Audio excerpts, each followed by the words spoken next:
Penalty Awards 2016, terza edizione. Il meglio del calcio dilettantistico siciliano va in passerella con il premio più prestigioso, nella cornice colorata del centro commerciale Le Ginestre di Tremestieri Ateneo Catania. Il calcio, di cui nessuno parla, accende i suoi riflettori. Lunedì 6 giugno saranno premiati alle ore 18 i migliori atleti, tecnici e dirigenti della stagione 2015-2016. Ingresso gratuito. L'intera manifestazione andrà in onda su Video Mediterraneo, canale 11 del digitale terrestre e canale 823 della piattaforma Sky. Domenica 12 giugno alle ore 19. Penalty Awards, un'esclusiva Play Village.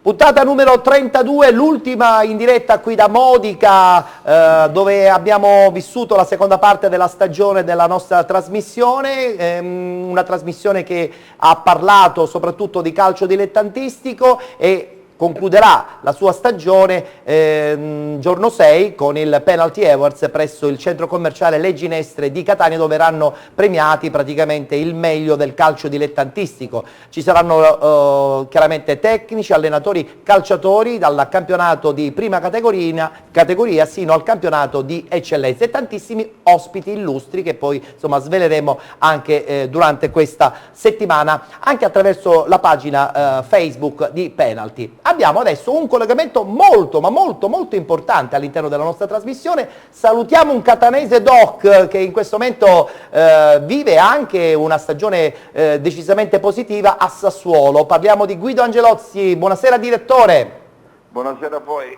Buonasera direttore, catanese doc, ma in questo momento sulle ali di un grande successo il progetto Sassuolo, che sta in un certo senso sconvolgendo un po' tutti gli addetti ai lavori, perché nessuno poteva pensare all'inizio di stagione che questa squadra veramente potesse raggiungere questo risultato, alla fine tra l'altro super meritato. Però non voglio in questo momento parlare un attimo del Sassuolo, lo farò magari nella seconda parte della nostra telefonica, perché vorremmo sentire un pochettino sul Catania. Lei come sta vivendo da catanese doc questa disastrosa, oserei dire, situazione catanese? Direttore.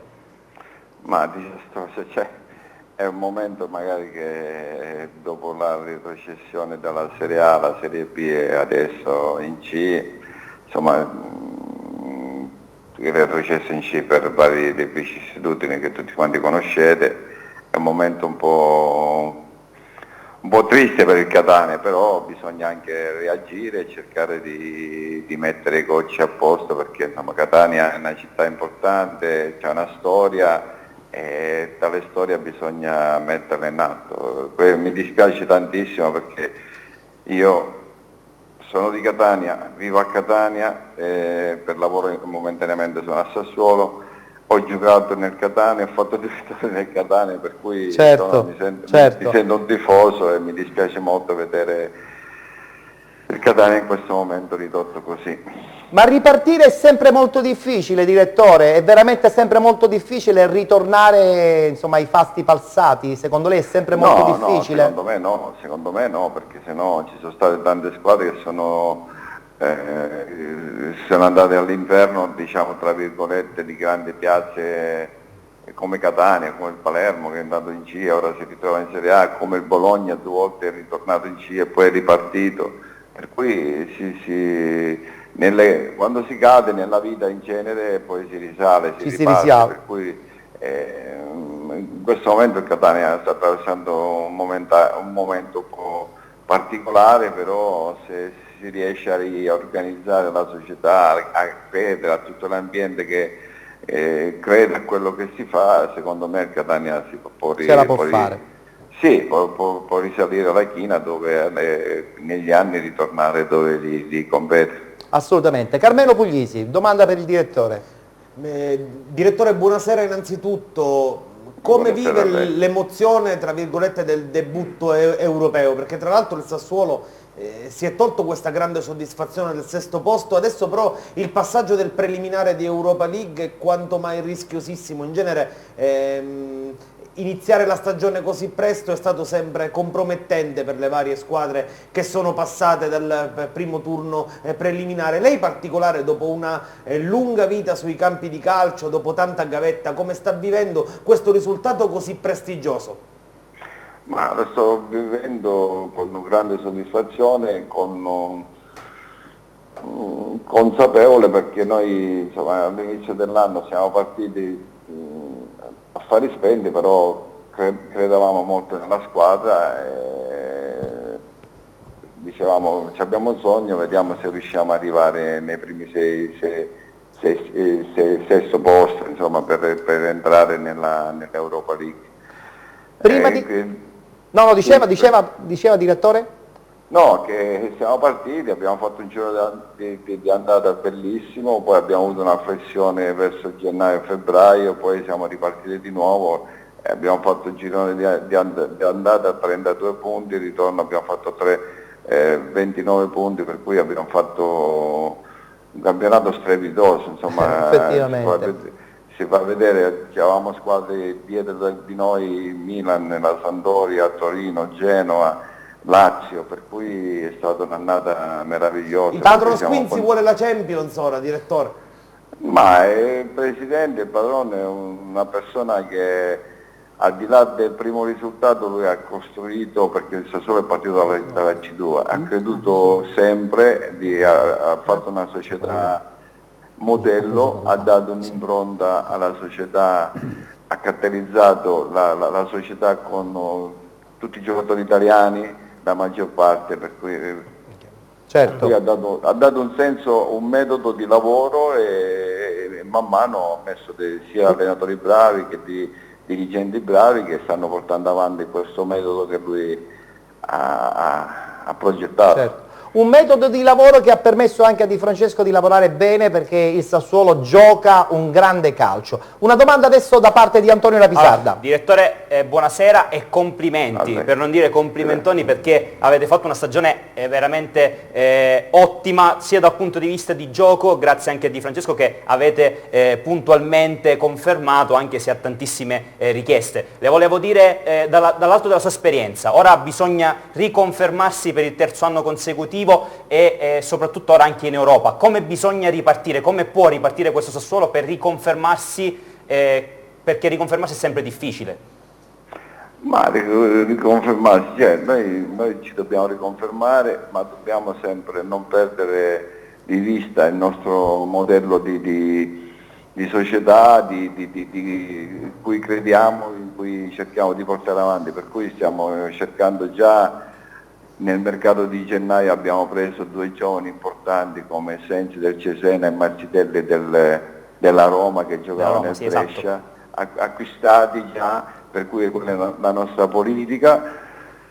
Speriamo di tenere i giocatori più bravi che ci stanno, anche se abbiamo molte richieste di parecchi giocatori, per cui la società vuole andare avanti, noi cerchiamo di portare avanti questo tipo di lavoro e col lavoro si ottengono i risultati. Abbiamo riconfermato Di Francesco, ha scelto lui di restare perché crede molto al progetto Sassuolo, avendo tante richieste, però siccome qui lavora come crede lui nel suo lavoro, per cui è rimasto e andiamo avanti, insomma col lavoro si ottengono i risultati.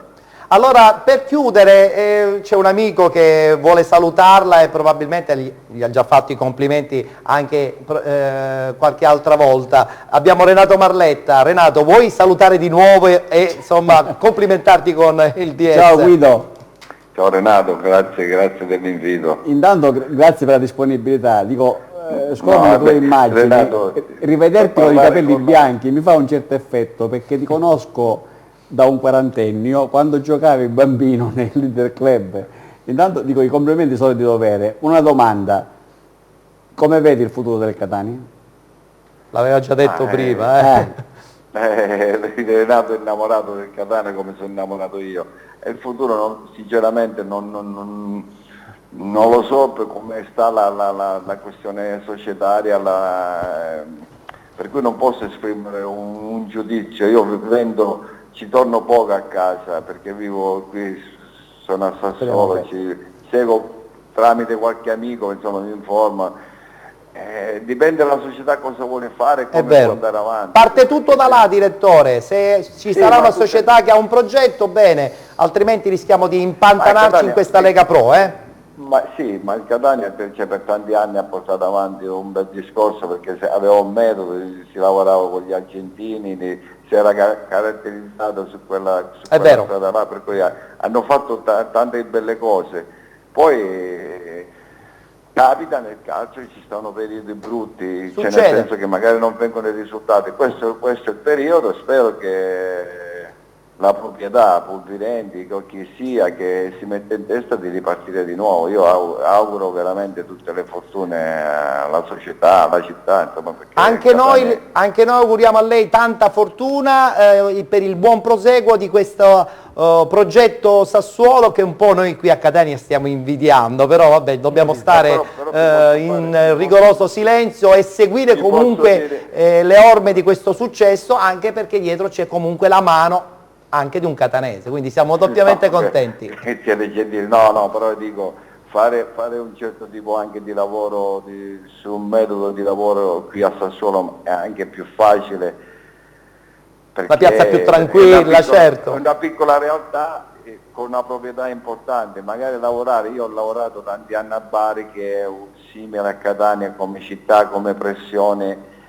Abbiamo cercato di portare avanti un progetto con giovani, tutto, però diventa più difficile. Certo, è un pubblico più esigente, più esigente, aspetta poco i risultati, li vuole subito, ed è molto difficile. Se tu c'hai una società forte che ti sostiene, allora puoi magari combattere questa difficoltà, però qui a Sassuolo è molto più facile perché ci sono 40.000 abitanti, poca stampa, poca pressione, per cui lavori... È l'ambiente giusto per lavorare in serenità. Grazie direttore, buona estate e buon proseguo per questa grande e straordinaria favola del Sassuolo. Grazie ancora.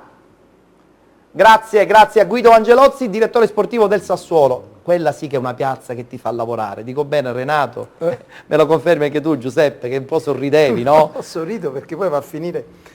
Cioè Sassuolo è una piazza tranquilla. Sì, ti fa lavorare, si lavora in maniera tranquilla. Ho capito, però la piazza grossa ti dà gli stimoli della piazza grossa. Se vabbè, non sa lavorare, fa la fine. In realtà, allora anche lì però dobbiamo metterci d'accordo. Cioè non è che è un valore in sé, questo ti voglio dire. È un valore, però non c'è la pressione del pubblico, non c'è la pressione del tifoso che vuole... Ettore, aspetta, hanno come presidente il presidente della Confindustria. Mi ha anticipato la scusate, ma in campo mica va il presidente della Mapei. Allora, però non è la provincia che lotta per la sopravvivenza, è ormai una realtà consolidata su questo, del calcio italiano. Su questo siamo tutti d'accordo. Perdonami, fermo restando il lavoro eccezionale di Guido Angelozzi, e questo sottolineiamolo e gridiamolo, e poi è un catanese, quindi insomma, siamo doppiamente contenti. Siamo contenti, ma ha fatto un grosso lavoro. Detto questo, va da sé che per i centri metropolitani di Serie A andarsene a giocare con sostanzialmente in casa, parlo di Juve, Milan, Inter, perché lì tifoseria ce n'è poco e niente rispetto a una piazza calda del sud. Vedrai quanti problemi avrà il Crotone,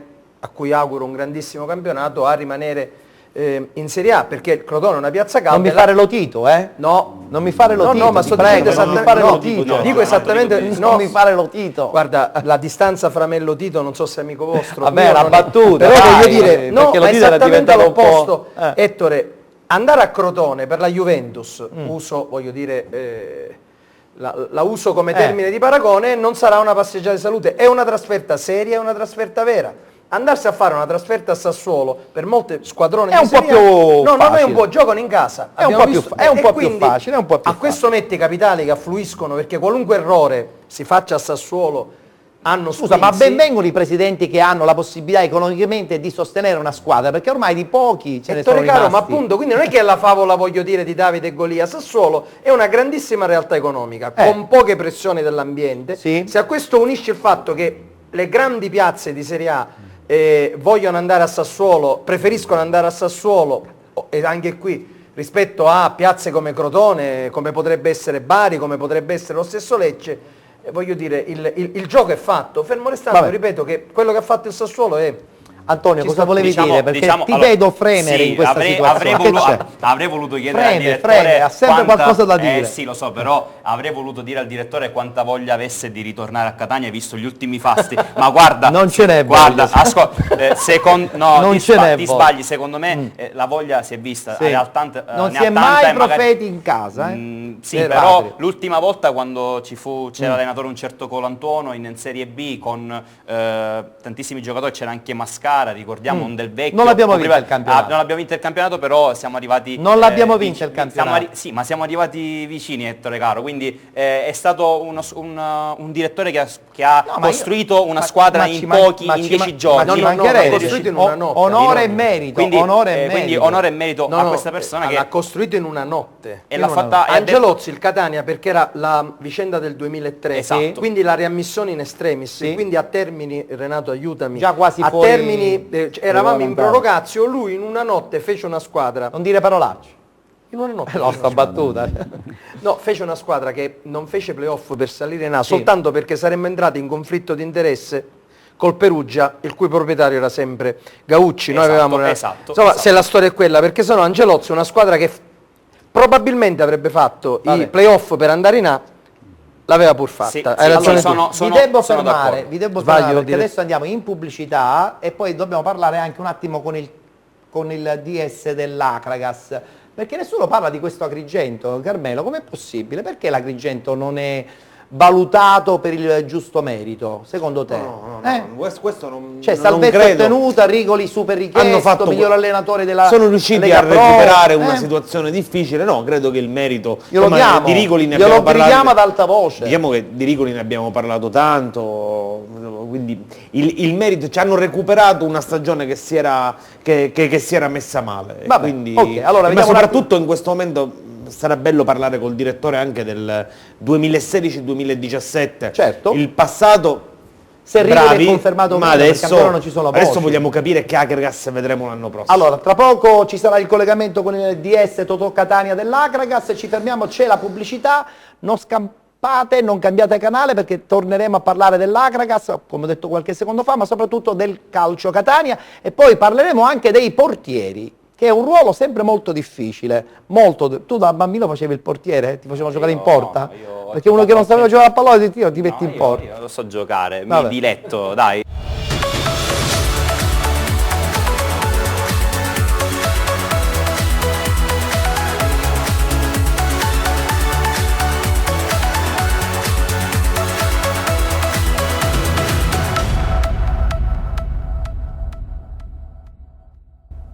Ancora con penalty, tutto il calcio di cui il calcio vero non parla mai. Oggi 32esima puntata, l'ultima della stagione in diretta qui dalla sede centrale di Modica. Vi ricordo che domenica prossima andremo in onda alle 20:30 in concomitanza subito dopo la festa di San Giorgio, che Video Mediterraneo seguirà con una figura importante qual è quella di Salvo La Rosa e di Sara Danzuso, oltre naturalmente quella di Marco Scavino. Seguirete in diretta questa festività importantissima, soprattutto per la provincia ragusana.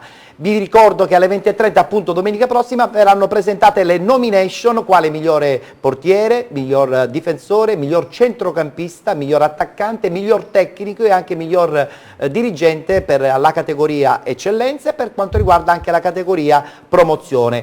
Per quanto riguarda invece la categoria di prima categoria, scusate il bisticcio di parole, in quel caso ci saranno soltanto le nomination riguardanti il migliore giocatore in assoluto tra gli 8 gironi di questa stagione, il miglior tecnico in assoluto e anche il miglior dirigente. Da sottolineare anche la presenza all'interno del Penalty Awards di quest'anno il futsal, che insomma salirà protagonista anche lui lunedì 6 giugno con le premiazioni riguardanti il campionato di Serie C1 e di Serie C2, e poi comunque di questo ne sentirete parlare grazie ad Alessio Patti, che proseguirà la nostra domenica sportiva qui su Video Mediterraneo a partire dalle ore 21. Dobbiamo dare subito il benvenuto ad un nuovo ospite, parliamo del portiere, perché è un portiere, un ex portiere, no? Alessandro D'Antoni, per questo ho fatto la battuta poc'anzi, Sì. il classico portiere che spesso e volentieri viene messo quando si è bambino, così per fare numero, invece poi col passare del tempo il portiere diventa sempre un ruolo molto molto difficile e voi insomma ne sapete qualche cosa perché studiate sui giovani talenti. Interveniamo su quello, sì, Ecco, è sempre carenza. molto difficile tra l'altro, perché posture, slancio fisico, un po' diverso rispetto a tanti altri giocatori. Soprattutto nel gioco moderno. È vero, sì. è vero. Ricordiamo che ci sarà un corso importante che si terrà a giugno, 1, 2, 3 giugno, No, luglio. 1, 2, 3 luglio e poi il 24, 25 e 26 giugno invece ad sì, Otranto, ad Otranto. mentre invece quello siciliano ad Augusta sarà appunto l'1, 2 e il 3 luglio. Sì. Tra poco parleremo anche di questa bella iniziativa perché ci dovrai raccontare quali sono insomma, le motivazioni che spingono un ragazzo giovane a diventare portiere, perché bisogna essere un po' portati probabilmente, oppure Sì, si è un po' costretti. anche un po' invogliati più che un po' altro, costretti sì. leggermente. Sì. Perché devo ritornare a parlare di calcio professionistico e lo faccio con il DS dell'Acragas. Avevamo anticipato questo collegamento qualche istante fa e adesso abbiamo in linea Toto Catania. Direttore, buonasera. Buonasera a lei. Buonasera direttore. Allora, questa bella stagione dell'Acragas si è conclusa intanto con una salvezza anticipata importantissima, straordinariamente giocata bene anche in campo, grazie anche al mister Rigoli che a metà stagione insomma è arrivato ad Agrigento con tanto entusiasmo. Il suo entusiasmo, aiutato chiaramente sia dai giocatori che dalla dirigenza e dal pubblico, ha fatto sì che la squadra agrigentina anche la prossima stagione disputerà il campionato di Lega Pro. Un sunto finale da parte di chi comunque ha vissuto giorno dopo giorno questa stagione. Direttore. Sì, diciamo che è stato sicuramente un gran bel risultato, un gran bel traguardo. Era fondamentale, era importantissimo, ma anche molto difficile mantenere la categoria. Ricordiamo che Agrigento mancava il professionismo da 30 anni, con tanti sacrifici questa società è riuscita a riportare il calcio che conta in città e quindi diciamo che dopo 30 anni di dilettantismo l'impatto con il professionismo è stato sicuramente duro. arduo. È stato duro, certo. Però diciamo che sì, a un certo punto ci siamo ritrovati in crisi dei risultati, si è dovuto anche ricorrere al cambio del tecnico e fortunatamente è stato molto azzeccato perché l'arrivo di Pino Rigoli ha riportato entusiasmo sia dalla piazza ma soprattutto nello spogliatoio, perché i ragazzi hanno inanellato una serie positiva di risultati fino ad arrivare ad una salvezza diretta senza passare dai play-out, che sicuramente ha del miracoloso, visto anche i 5 punti di penalizzazione che abbiamo avuto. Che sono stati poi alla fine pesanti in un momento particolare della stagione. Abbiamo Antonio Lapisarda che vuole fare una domanda. Allora, direttore, intanto complimenti per la bellissima stagione che avete affrontato in Lega Pro quest'anno. La domanda è la seguente: cosa è cambiato nello spogliatoio tra periodo di Le Grottaglie e periodo di Rigoli? Questa è una domanda cattiva, questa direttore. È una domanda doppia. E poi se mister, diciamo che non si è parlato tanto se del mister Rigoli, del fatto che possa essere confermato oppure no, quindi queste sono le mie due domande, le vorrei porre a lei. Allora, prima sullo spogliatoio e poi sul futuro di Rigoli. Ma guardi, quello che è cambiato nello spogliatoio io non glielo so dire perché è una domanda che dovete fare direttamente ai giocatori e al tecnico, visto che io lo ritengo lo spogliatoio un posto sacro dove nessuno deve assolutamente mettere il naso ed è giusto, e capire le impressioni. Io le posso dire che sicuramente con l'arrivo di Pino Rigoli la squadra ha iniziato a immaginare vittoria su vittoria, ne abbiamo fatte 7-8 di fila mi pare, e quindi ha portato grande entusiasmo nel gruppo che sicuramente stava attraversando un periodo abbastanza negativo dal punto di vista dei risultati e anche dal morale. Certo. Quindi questo è sicuramente merito del mister che ha saputo dare sicuramente la giusta sterzata all'ambiente, ma soprattutto dei giocatori che sono saputi rialzare subito dal periodo negativo e dimostrando effettivamente che il loro valore tecnico, tattico e umano è quello che si è visto nella seconda parte. Per la seconda domanda, conferma di Rigoli? Ma siamo tutti in attesa di notizie. Il valzer delle panchine è già partito da qualche settimana, devo essere sincero. Sì, no, ma diciamo siamo tutti in attesa di sapere la società cosa vuole fare per il prossimo futuro. Sicuramente comunque sia l'amministratore Birri che il presidente Alessi hanno detto che hanno diciamo la voglia di dare continuità a questo progetto, quindi aspettiamo per capire cosa dobbiamo fare. Benissimo, abbiamo un'altra domanda e poi la lasciamo con Carmelo Puglisi. Direttore, buonasera. Dipendesse Buonasera da lei quanti giocatori, quanti puntelli metterebbe rispetto alla squadra che si è salvata l'anno scorso, oppure farebbe una rivoluzione più radicale? Come costruirebbe l'Acregas 2016-2017? E inoltre, se Rigoli non dovesse essere confermato, sceglierebbe di andare altrove? Lei ha già in mente un'alternativa? Qual è l'identikit del sostituto? Se mi dice il nome facciamo 13. No, ma sa, tutto passa attraverso il programma che vuole la società, in base a quello che la società chiede, allora il direttore e tutto l'entourage si muovono in quella direzione là.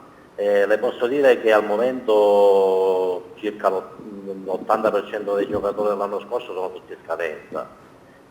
Sarà sicuramente difficile poterne trattenere parecchi, perché in base alla stagione che hanno disputato hanno parecchie richieste. Su Mister Rigoli, guardi, io personalmente le posso dire che è un allenatore che io l'ho portato ad Agrigento quando eravamo in eccellenza, lo porterei anche in Serie A, quindi è sicuramente un tecnico che non bisogna farsi sfuggire, scappare. Belle parole, bravo, sono d'accordo. Sicuramente merita palcoscenici più ampi. Va bene, grazie direttore per questo suo intervento all'interno della nostra trasmissione. Oggi stiamo parlando per sommi capi con tutti i riferimenti delle squadre professionistiche. Io sono sicuro che anche la prossima stagione la favola, che poi non è più una favola, dell'Acragas possa continuare o con Rigoli o senza Rigoli, perché dietro c'è una giusta ed equilibrata società, perché su quella base si costruisce il successo di un progetto. Non so se è d'accordo. Sicuramente. Benissimo, grazie ancora e buona estate e buon lavoro, perché insomma i DS lavorano 24 ore su 24 anche d'estate. Grazie ancora direttore. Grazie Totò Catania. Perché sorridi? Perché hai ragione. Perché hai ragione, ogni tanto mi trovo d'accordo con te. Ogni tanto. Capita raramente. Certe volte dici delle cose... Scherzo, no, ci mancherebbe, ci conosciamo. Hai detto, chiaro, hai detto una cosa esatta: se alla base c'è un progetto societario serio, la conseguenza è il campionato del Guarda che ti ho dato l'assist, perché dobbiamo iniziare a parlare del Catania in questa parte finale della trasmissione. Scusami avvocato, non va dimenticato che Ettore ha fatto anche l'allenatore. Lo so. Grazie. È in gamba. Per cui dico, al di là della sua competenza e qualità, ha vissuto il campo e ha vissuto lo spogliatoio, per cui non è un presentatore tra virgolette, ma è uno che viene dal campo, e quando si nasce e si respira l'aria dello spogliatoio la visione del calcio è ben diversa. Grazie Renato per queste belle parole che hai detto. Fuori dagli schemi del giornalista e voglio dire dalla plomb che si dà dal giornalista, poi i commenti tecnici, quello che ha detto era sacrosanto. Infatti. Allora, tra poco ci collegheremo con un ex giocatore del Catania, però serve per introdurre un po' tutto l'ambaradan che sta succedendo. Io direi di fare un quadro completo iniziando da Carmelo, poi proseguiamo con Antonio, perché poi voglio sentire anche Alessandro, che è un po' fuori da questo discorso riguardante il calcio Catania. Possiamo dire una cosa bella su Catania? Sì? Dico, tenuto conto che appunto delineiamo, insomma lasciamo presagire voglio dire degli scenari foschi, ma c'è una cosa bella, invito tutti il 5 giugno alle ore 17 a riempire il Massimino, c'è la giornata dell'orgoglio rosso-azzurro, basata sullo sforzo eccezionale in pochi giorni di ragazzi della Curva Nord, di Michele Spampinato e di tutti quelli che stanno collaborando con lui per colorare di rosso-azzurro lo stadio, per fare una festa quel giorno con le vecchie glorie del Catania, a partire da Jonathan Spinesi. L'ingresso è gratuito e ripeto è uno sforzo eccezionale che si sta compiendo abbattendo una serie come dire di adempimenti burocratici in tempi brevi, e alle ore 17 le vecchie glorie del Catania attorniati dall'amore dei tifosi, coloreranno nuovamente, finalmente, lo Stadio Massimino. Ci riprenderemo il nostro stadio. Che vuol dire vi riprenderete? Ci riprenderemo perché evidentemente lo stadio è stato lasciato desolatamente vuoto, soprattutto nel girone di ritorno, e evidentemente a chi lo ha dimenticato e a chi pensa di fare calcio senza i tifosi del Catania, ricorderemo che cosa è lo Stadio Massimino con i tifosi del Catania, quindi venite tutti perché vi aspettiamo il 5 giugno alle 17. Che bel promo che hai fatto, complimenti. Allo Stadio Massimino. Allora, giro di opinioni. Carmelo, la situazione del Catania sappiamo che è molto ingarbugliata, perché non si sa come andrà a finire questa querelle, società in vendita, società non in vendita, cordate che arrivano, cordate che vanno via, insomma c'è una gran confusione, ma soprattutto la cosa che più mi spiazza, e qui penso che il nostro Renato mi darà ragione, è che il campionato sta, non dico per iniziare domani, ma le squadre si fanno adesso, quindi se noi pensiamo in questo momento di dover risolvere un problema, diciamo, organizzativo, societario, rischiamo di dimenticare che la squadra per poi essere protagonisti la prossima stagione va fatta adesso. Carmelo. Credo che hai già detto tutto tu, Ettore, nel senso che al netto di Vergara, di Bacco, delle trattative, della società di Torre del Grifo, c'è una stagione da preparare. Io credo che i tifosi del Catania debbano chiedere una cosa alla proprietà, al management, la chiarezza. Anche una squadra di ragazzi, la Berretti che diventa prima squadra, l'obiettivo della Berretti diciamo, la ecco, Berretti, una con squadra, grande diciamo, rispetto, di gioco. però la Berretti non è Ettore, una squadra che può fare la Serie B. Il concetto, forse mi sono espresso male, anche una squadra giovane, senza ambizioni, l'importante è la chiarezza. Perfetto. L'importante è che sappiamo a cosa andiamo incontro e a come ci andiamo incontro. Assolutamente. Allora, vedo che abbiamo già pronto il collegamento con Luca Lugnan, ex giocatore del Calcio Catania, adesso fa l'allenatore, me l'ha confermato anche Renato Marletta. Luca, buonasera, mi senti? Sì, buonasera a tutti Buonasera voi. Luca, allora tu sei stata una bandiera, di questo Calcio Catania, adesso sei un po' più lontano, ma come vedi, come pensi che possa risolversi questa ingarbugliata vicenda che prima societaria e a questo punto diventerà anche tecnica tra qualche settimana, perché se non si fa chiarezza dal punto di vista societario, probabilmente anche dal punto di vista tecnico rischiamo anche di zoppicare la prossima stagione. Ma sicuramente il primo passo è quello di risolvere la situazione a livello societario. Io non sono molto dentro le vicissitudini societarie per poter valutare e giudicare quello che sta succedendo. È vero però che per riuscire a partire per una buonissima stagione, come auspicano un po' tutti a Catania, ci vuole che la società prenda vita nuovamente, prenda in mano la situazione per poter operare durante il calciomercato estivo e allestire una buonissima squadra. Quindi bisogna agire subito, bisogna aspettare veramente poco, perché sennò si rischia veramente di non arrivare in tempo e pronti per la nuova stagione. Ma credo che ancora un po' di tempo ci sia. I campionati adesso, il play-out, play-off sono finiti in questi giorni, quindi però tra poco inizierà il calciomercato e chiaramente i giocatori migliori sono quelli che vanno a posto prima. È anche vero che Catania è una piazza importante, per cui troverà sempre modo di trovare giocatori importanti, disposti anche a scendere di categoria. La maglietta è una maglietta importante, certo. Senti Luca, ma un progetto che ti potrebbe vedere a Catania come allenatore, insomma, ci hai mai pensato? Insomma, potrebbe essere una bella idea, no? Per quanto mi riguarda, io ho giocato 2 anni, l'anno della vittoria del campionato, un'annata meravigliosa, per me sarebbe un sogno quello un giorno di poter allenare la squadra del Catania. È chiaro che credo anche che ci sia tanta gente che ci prova e che si è messa in fila, non lo so, per cui sarebbe un sogno che potrebbe magari un giorno avverarsi e io ci spero tantissimo, ma so anche che non è una situazione facile. Mai dire mai comunque. Abbiamo Renato Marletta che vuole salutarti, un tuo caro amico. Ciao Luca. Ciao Renato, come stai? Fammi una domanda di riserva. Senti, so che tra poco diventerai allenatore professionista. So che sei stato a Udine con le giovanili. Ho ho terminato il corso il 18 maggio, per cui da professionista, sì. Allora, sì. io ritengo che un ex giocatore che ha tanta fame di emergere sarebbe l'optimum per un Catania da ricostruire, al di là dell'aspetto societario, perché non me ne vogliono i tecnici precedenti, ma nell'ultimo periodo Catania, diciamo, non ha avuto una guida tecnica forte e importante. Potresti, so che ognuno di noi ambisce sempre a ruoli importanti, ma se Catania ti contatta, daresti la tua disponibilità? Ma immediatamente. Il problema è che io anche come allenatore ho il mio carattere, la mia personalità, come ce l'avevo da giocatore, per cui non sono una persona che scende a compromessi, nel senso ci vuole chiarezza, ci vuole un programma, un progetto, e un allenatore che viene a Catania deve sapere anche quello che va incontro. Anche perché sei all'inizio di carriera, non puoi bruciarti, quindi devi avere le idee ben chiare dove che vai, giustamente? Appunto, sì, prima deve averle la società, e credo insomma che ci siano anche dei professionisti che operano all'interno della società, adesso non so quelli che resteranno o quelli che verranno.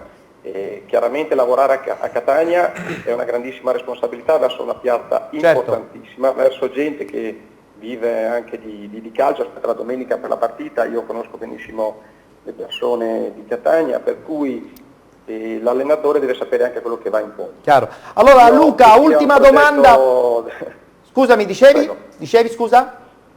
Ma un allenatore può accettare anche un progetto a salvarsi, una squadra giovane o a vincere. L'importante è che si sappia all'inizio quello che è l'obiettivo e il programma. Chiaro. Poi non ci saranno problemi.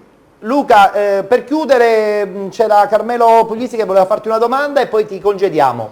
Ciao mister, volevo chiederti, tu sei stato forse, siete tanti ma non tantissimi casi di giocatori che arrivando dal profondo nord, tu sei friulano, riescono a mettere quasi radici lasciando tanti amici, tanti bei ricordi.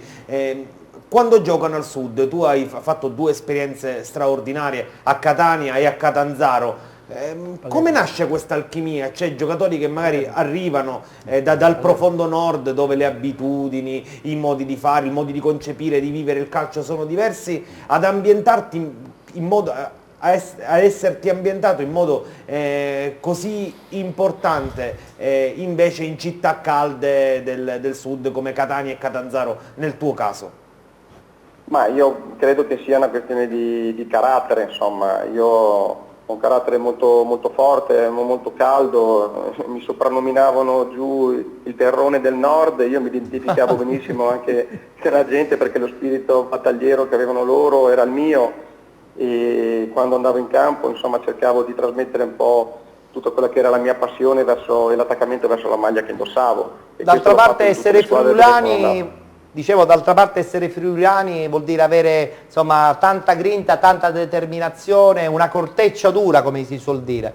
Va bene, Luca, allora noi ti ringraziamo, ti auguriamo tutto il bene possibile per quanto riguarda questo inizio anche della tua carriera, e poi dopo, se arriva la chiamata del Catania, ci penserai, secondo me 2 minuti e non 3. Va bene? Neanche. Grazie ancora, grazie a Luca, grazie a Luca Lugnan, ex bandiera del calcio Catania. Allora, mancano una ventina di minuti alle ore 21, quindi abbiamo ancora 20 minuti pieni prima di dare il testimone ad Alessio Sciacca, Alessio Patti, che parlerà anche e soprattutto del penalty futsal. Lanciamo la pubblicità, così poi facciamo il rush finale e solamente calcio Catania, per capire bene come stanno le cose, perché vedo il nostro Giuseppe Giuffrida, Giuseppe Rapisarda, oggi con i cognomi e con i nomi sono in tilt. Giuseppe Rapisarda che è voglioso di dire la sua.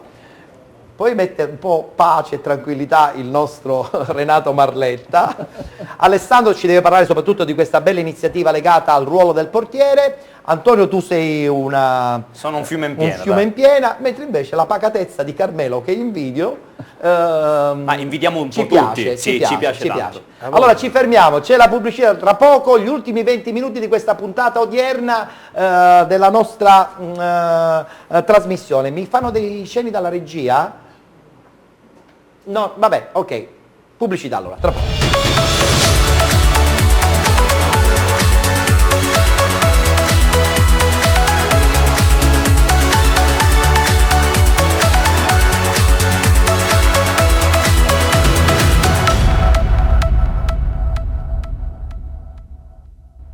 Allora i minuti non sono 20, sono un po' di meno perché poi giustamente c'è il penalty, il futsal del nostro amico Alessio Patte e non Alessio Sciacqua, perché oggi ho fatto una gran confusione di cognomi. Allora, abbiamo detto che parliamo del calcio Catania in questa parte finale della trasmissione, però prima di parlare del calcio Catania io volevo sottolineare la presenza di Alessandro D'Antoni per parlare di questo corso sui portieri, perché abbiamo detto che insomma il portiere è un ruolo sempre molto più difficile, superata una certa età o c'hai il talento o giustamente fai un altro ruolo, devi averlo forse innato dentro di te, la cultura di diventare portiere? Sì, ci sta. Diciamo che fino ad oggi arrivare nelle scuole calcio, soprattutto parlo del problema delle scuole calcio, arrivare a fare il portiere era un pochettino problematico perché non c'era nessuno che invogliava. Sì. Ecco, era sempre un problema, non c'era mai un allenatore dei portieri dedicato. Specifico, esatto. Quello che stiamo dando noi è proprio quello, stiamo cercando di dare a tutte le scuole calcio e le giovanili, le squadre giovanili ragusane e non solo, siamo anche a Gela, siamo anche a Niscemi, la possibilità di avere un allenatore che si dedichi solo ed esclusivamente al ruolo dei portieri specificamente. Insomma. Perché ha un allenamento diverso, diciamo. Assolutamente, a partire dagli 8 anni in su. Tra l'altro sottolineiamo anche che all'interno di questi corsi che state preparando e che si svolgeranno appunto tra giugno e luglio, i nomi sono importanti, vedo l'ex del Verona Garafa, poi abbiamo Stefano Prato, c'è anche Lucenti, no? Gaetano Lucenti, a parte la tua figura e quella di Marco Bizzarri. Il discorso è proprio quello, che bisogna essere umili e capire che ci sono dei maestri, ci vogliono dei maestri. Io ho dei maestri come Carafa ad esempio, certo, che ci prende un po' per l'orecchio, un po' per, certo. Senti, cosa bisogna fare per iscriversi? Avete un riferimento eventualmente per chi vuole partecipare a questi corsi? Chi vuole può tranquillamente visionare la pagina Facebook Crescere da Numeri 1 e la nostra pagina ufficiale. C'è un contatto telefonico? Sì, c'è il mio contatto telefonico personale, è tutto là. Bene, chiusa questa parentesi, inizio da te sul calcio Catania. Sì, certo. Come vedi questa situazione? Le chiacchiere sono tante, c'è anche un po' di confusione, però bisogna girare dentro. Attenzione, ci sono chiacchiere, c'è molto nervosismo, questo è sicuro, ma perché ovviamente ci si tiene tanto, tutti ci teniamo tanto. Noi che siamo di Ragusa, voglio dire, siamo catanesi a tutti gli effetti, certo. Cioè siamo palermitani, siamo trapanesi. I nostri giovani vanno a finire, dovrebbero andare sulla carta. E il discorso è proprio quello. Io più che altro sottolineerei non la fretta, che tu mi dicevi perché prima. Si ha paura che poi dopo non ci si arrivi più. Sì, ma una squadra si fa anche in poco tempo, più che altro il progetto. Non ci facciamo prendere dall'ansia di fare necessariamente subito qualcosa, perché è un qualcosa che si fa in fretta, insomma. Si rischia poi dopo di zoppicare già ancora prima. Non partirei in questo modo, ecco. Va bene, ok, quindi calma, solo calma. Non so se sei d'accordo anche tu, Giuseppe Rapisarda. Ci vuole calma? Perché tu hai una figura un po' particolare, sei molto vicino ai tifosi, quasi un rappresentante giuridico dei tifosi catanesi. Sottolineiamo il fatto, e qui giustamente prima della tua risposta volevo parlare con Antonio, avevamo invitato qualcuno del Catania anche telefonicamente? Avevamo invitato, ovviamente abbiamo invitato tutti, abbiamo invitato il DS del Trapani, il DS dell'Agregas, avevamo invitato anche a parlare la cordata che voleva acquisire il Messina, che poi non se ne è fatto niente, il presidente Proto, ma non ha potuto perché giustamente venerdì è andata male. Abbiamo cercato di contattare anche il Calcio Catania, del quale qualcuno dei rappresentanti poteva magari accettare il contraddittorio con noi. Purtroppo non è andato così perché diciamo che per quanto riguarda la compravendita del Calcio Catania diciamo che loro si esprimono mediante i comunicati, e per quanto riguarda le novità future di questa squadra sicuramente vi sarà fatta nei prossimi giorni una conferenza stampa che darà i programmi e anche le date del ritiro e i prossimi diciamo obiettivi di questa società. Benissimo, cosa ne pensi Giuseppe di questa cosa, di questo atteggiamento anche del Calcio Catania? Questo atteggiamento si commenta da solo, abbiamo avuto qui una marea di ospiti, tu sai che mi ritengo della famiglia di penalty, abbiamo registrato voglio dire tutta una serie di interventi e registriamo che in una trasmissione regionale a grande impatto mediatico seguitissima il Calcio Catania ritiene di non partecipare e quindi evidentemente non essendoci il contraddittorio è fatto bene a come dire, alla fine relegare l'argomento perché se no passiamo per faziosi, cioè nel senso che posso parlare io ed è noto per quanto sia relativamente conosciuto a Catania, qual è la mia posizione di estrema critica e di contrasto a partire dal 23 giugno scorso con la proprietà del signor Nino Pulvirenti. Detto questo, registriamo uno scollamento totale dell'attuale proprietà con la tifoseria. Con l'ambiente, Ettore, non con la tifoseria, anche con con voi giornalisti. Mi rifaccio e mi riporto integralmente all'articolo di Giovanni Finocchiaro sulla Sicilia, che la dice lunga su quello che è lo scollamento non solo con i tifosi ma con la stampa, e la mancata presenza qui da te ne è ulteriore riprova. Non si gestisce una squadra di calcio in Lega Pro, una squadra come il Catania, con i comunicati stampa, non si gestisce facendo la confusione che si sta facendo. Io non entrerò nel merito se è un problema, come dicevamo giustamente, degli acquirenti, perché noi non abbiamo alcun titolo abilitativo o non siamo rappresentanti né di Bacco né di Vergara né di Vilar, e quindi non possiamo parlare evidentemente di retroscena, per quanto alcuni particolari ne siamo a conoscenza, perché non abbiamo alcuna legittimazione a parlare delle trattative nel merito. Registriamo il fatto che il Catania rimane in capo alla proprietà finaria, registriamo il fatto che la proprietà finaria ha dovuto ricorrere a un professionista quale l'attuale presidente di Finaria, che è esperto di risanamento di grosse società e di relativi rami d'azienda, e con ciò implicitamente ed esplicitamente confermando che Finaria è in grande difficoltà economica, perché ha bisogno dell'apporto e delle competenze specifiche di un risanatore. Sì. Ciò premesso, concludo dicendo: bene, tenuto conto che voi siete proprietari, se il Catania non è vendibile come io ritengo, cioè non è commerciabile, o mancano gli acquirenti come ritenete voi, giù le carte, diteci che intenzioni avete, ma non con i diktat, confrontatemi con la città, diteci che intenzioni avete, perché dissento da quello che si diceva poc'anzi, ma quale squadra di permanenza in Lega Pro? Diteci come, dove e quando dobbiamo risalire immediatamente in Serie B, se no accomodatevi e andatevene. Questa è anche una dichiarazione forte ed è quasi di cui mi assumo la una voce forte da parte anche della tifoseria. Se non sono in grado di riportarci in B, vadano via. Assolutamente.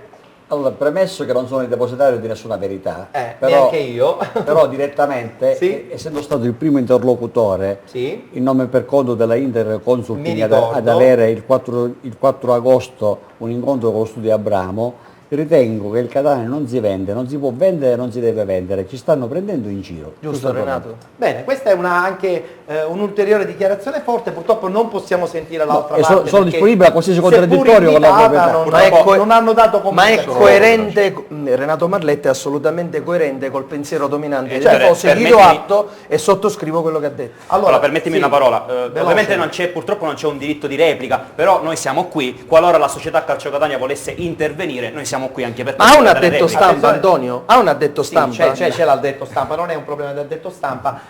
Il problema è che noi non potremo neanche più sentirle queste cose, perché noi chiudiamo qui la stagione, adesso ci sarà il penalty awards e ci accontentiamo di un calcio dilettantistico che spesso e volentieri, secondo me, ci può dare anche molte più soddisfazioni.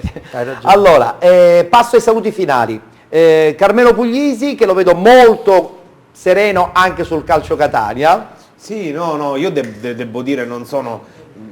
professionalmente e per tante altre ragioni ho sempre seguito molto di più quello dilettantistico, diciamo. Sì, vabbè, però insomma fa anche un po' colore. Fa anche, no, sicuramente le vicende del Catania interessano tutti gli sportivi, e diciamo che poi noi la separazione più di comodo, non c'è un calcio professionistico, è un calcio dilettantistico, il movimento calcistico è unico, siciliano ed Etneo in particolare è uno. Vero. Se va bene il Catania ne risentono bene pure gli anche altri, l'economia e viceversa, quindi... Va bene, ok, allora chiudiamo la quindi puntata. ci auguriamo ovviamente che il Catania possa tornare ad avere quantomeno delle speranze e un futuro roseo. Sono d'accordo. Allora salutiamo Giuseppe Rapisarda, grazie per le belle cose che ci hai detto, portavoce anche di una buona, anzi quasi completa fetta dei tifosi.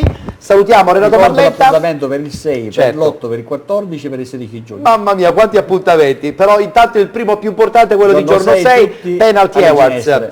E il 5 al Massimino. E il 5 al Massimino anche per i tifosi del Catania, il 6 vi ricordiamo anche e soprattutto con tutto il gota del calcio siciliano, su tutti la presenza anche del presidente federale della FIGC, il nostro Santino Lopresti, naturalmente tutto il gota anche dell'AIEC, Associazione Italiana Allenatori di Calcio, che insieme a Play Village e insieme a Video Mediterraneo hanno coordinato questa nuova edizione del Penalty Awards. Voglio salutare anche Alessandro D'Antoni, mi piacciono queste iniziative che hanno a che fare con un ruolo che, lo ricordiamo sempre tutti, è un po' bistrattato, è anche un ruolo del sognatore, no? Per chi fa calcio. Sì. Grazie, buon lavoro, Grazie. sarà anche per te un'estate densa di soddisfazioni. Saluto anche il nostro Antonio Napisarda, con lui ci rivedremo chiaramente giorno 6. Esattamente, ma ci vediamo noi tra un po' col futsal. Certo. E comunque volevo ringraziarti personalmente per questo anno bellissimo e per questa bellissima esperienza che Non mi hai è dato. finita ancora la stagione. Non è finita, però io ti ringrazio di cuore Va per bene. questa bellissima esperienza. Grazie ad Antonio Napisarda, saluto anche